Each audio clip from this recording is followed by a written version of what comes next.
Бардык эле предметтер менен байланыштырса болот экен. Мисалы, тарыхтан моралистан мамлекети деген предметти биз кептин баяндоо жана сүрөттөө стили дегенге байланыштырдык.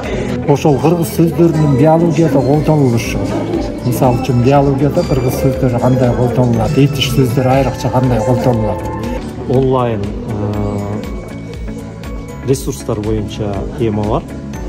Ал жерде энциклопедия, онлайн музейлер жана башка деген. Мисалы тарыхта ошо байыркы Рим, байыркы Грецияны онлайн атайын музейлер менен изилдетсек дагы абдан болот экен, жакшы болот экен. Бул жерде биз 6 класстан математиканы география менен, анан технология менен байланыштырып атабыз.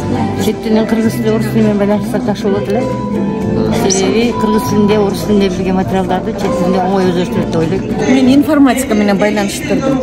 Физика татаал издөө сүрөө талаптарын түзүү эрежелери менен таанышуу дегенде татаал издөө суроо деген. Вот булар деген татаал суроолорду түзгөндө деген биз деген үйрөтөбүз да. 7-класста деген физика менен байланыштырсак болот экен. Физикада деген Архимеддин закону өтүшөт экен.